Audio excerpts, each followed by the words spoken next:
সকালে ঘুম থেকে ওঠার পর এটাই মাথার ভিতরে ঘুরতে থাকে যে কি ব্রেকফাস্ট বানাবো, বাচ্চার টিফিন বক্সেও বা কী দেবো। আর সকালবেলা অনেক কিছু উপকরণ দিয়ে কিছু তৈরি করতেও ভালো লাগে না। তো যদি বাড়িতে থাকে পাউরুটি আর ডিম, তাহলে একদম 10 মিনিটেই ঝটপট বানিয়ে নিতে পারবে এই সুন্দর নাস্তাটি। এটা কিন্তু খেতে ভীষণ সুস্বাদু, বাচ্চারাও খেতে ভীষণ পছন্দ করবে এবং বয়স্করাও খেতে পছন্দ করবে। বাচ্চার টিফিন বক্সেও দিতে পারো, সকালে ব্রেকফাস্টে রাখতে পারো, অথবা সন্ধ্যেবেলা হালকা খিদে পেটাতেও এটা তৈরি করে ফেলতে পারো। তো শুরু করি, দেখাও। আমি প্রথমে কয়েকটা পাউরুটি দিয়েছি, তারপর পাউরুটিগুলোকে এরকম ছুরির সাহায্যে 4 করে শেপ করে কেটে দিচ্ছি। একটু আলতো হাতে করতে হবে, কেননা পাউরুটিগুলো খুব সফট থাকে। আর তোমরা আবার ভয়েসটা শুনেই বুঝতে পারছো একটু ঠান্ডা লেগে গেছে, হয়তো কথাগুলো বুঝতে অসুবিধা হবে, একটু কষ্ট করে বুঝে নিও। এরকমভাবে আমি সমস্ত পাউরুটিগুলোই কেটে দিচ্ছি। তারপর লাগছে আবার 2টো ডিম। তোমরা 2টো ডিমের পরিবর্তে 1টা ডিমও নিতে পারো, আবার বেশি ডিমও নিতে পারো। এটা অল্প ডিমেও কিন্তু অনেকগুলো নাস্তা তৈরি করা যায়।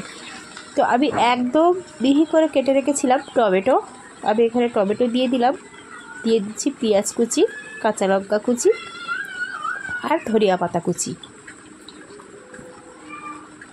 তারপর দিয়ে দিচ্ছি স্বাদ মতো একটু নুন আর গোলমরিচ গুঁড়ো, ব্যাস আর কিছুই লাগছে না এখানে। তারপর সুন্দর করে এটা আমি মিক্সড করে দিচ্ছি। এটা ভীষণ সহজ আর খুব কম উপকরণে লেগে যাচ্ছে। তারপর একটা চিজ দিয়েছি, চিজটা আমি গ্রেট করে দিচ্ছি। চিজটা অপশনাল, তোমরা না চাইলে না দিতে পারো, তবে দিলে খেতে ভালো লাগে।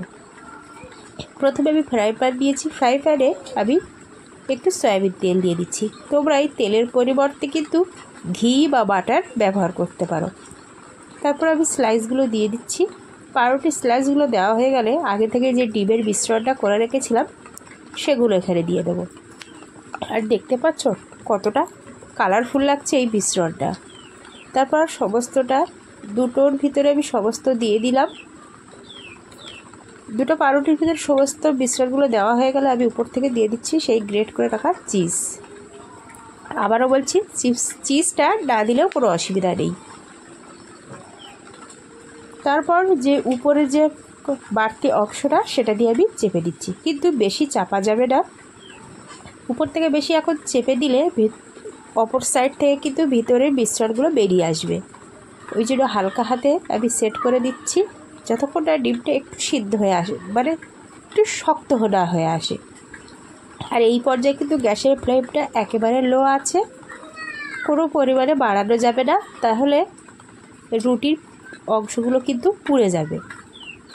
তারপর আমি একটা সাইড 1.5 মিনিট পর্যন্ত আমি ভেজে নিয়েছি। তারপর আমি এইভাবে উল্টিয়ে দিচ্ছি। আর দেখতেই পাচ্ছ কতটা লোভনীয় লাগছে আর কালারফুল লাগছে।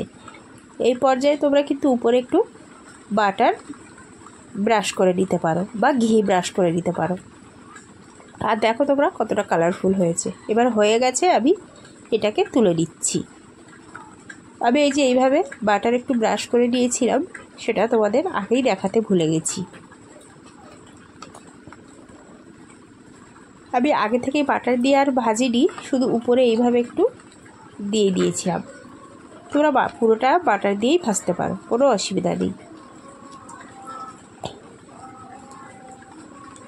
আর আবার এই ভিডিওটা যদি ভালো লাগে অবশ্যই একটা লাইক করে দিও, আর কেমন হলো ভিডিওটা কমেন্টের মাধ্যমে জানিও। আর এরকম রেসিপি যদি তোমরা বাড়িতে তৈরি করে থাকো তাহলে আমাকে ফটো শেয়ার করতে পারো। একে একে আমি সমস্ত রুটিগুলোই ভেজে নেব। আর তোমরা যদি আমার ইউটিউব চ্যানেলে নতুন হয়ে থাকো, প্লিজ চ্যানেলটা সাবস্ক্রাইব করে বেল বাটনটা প্রেস করে রাখবে, যাতে করে ভিডিও আপলোড করার সাথে সাথে তোমাদের কাছে নোটিফিকেশান পৌঁছে যায়। আর ফেসবুক পেজ থেকে দেখলে পেজটাকে ফলো করে পাশে থেকো। আমার পেজে এরকম আরও সহজ সাধারণ সুন্দর সুন্দর রেসিপি আছে, তোমরা চাইলে সেগুলো দেখে নিতে পারো। তো আমি একে একে সমস্ত টিফিনগুলো আমি ভেজে নিয়েছি। দেখতেই পারলে পুরো হাতে করে 10 মিনিট থাকলে আর মাত্র কয়েকটা পাউরুটি আর ডিম থাকলে কিন্তু চটজলদি হয়ে যাবে সকালের নাস্তা বা স্কুলের টিফিন। দেখতেই পারলে কতটা লোভনীয় হয়েছে, কতটা সুন্দর। খেতেও ভীষণ সুস্বাদু হয়। তো বাড়িতে একবার হলেও অবশ্যই ট্রাই করবে। স্কুলের বাচ্চা আছে যে বাড়িতেই, সেই মায়েদের কিন্তু খুব কাজে আসবে এই রেসিপিটা। দেখতেই পারলে কত কম সময়ে কত কম উপকারে আমি তৈরি করে নিলাম এই মুখরোচক সুন্দর টিফিনটা।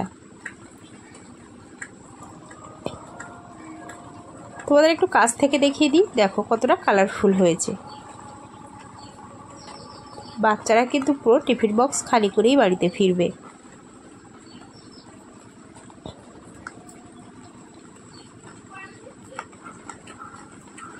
তোমাদের আমি একটু কাছাকাছি থেকেই দেখিয়ে দিই যে কতটা সুন্দর হয়েছে, আর একটু কেটেও দেখিয়ে দিচ্ছি যে কতটা সুন্দর হয়েছে। আজকের এই পর্যন্ত, দেখা হবে হয়তো আবারও অন্য কোনো রান্নার ভিডিও নিয়ে। প্রথম থেকে শেষ পর্যন্ত যারা আমার সাথেই ছিল তাদেরকে জানাচ্ছি আমি অসংখ্য ধন্যবাদ। আর ভিডিওটা যদি খুব ভালো লেগে থাকে তাহলে বন্ধুদের মাঝে একটু বেশি করে শেয়ার করে দিও।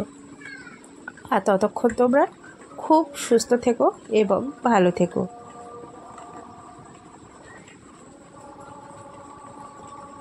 আসসালামু আলাইকুম, খোদা হাফেজ।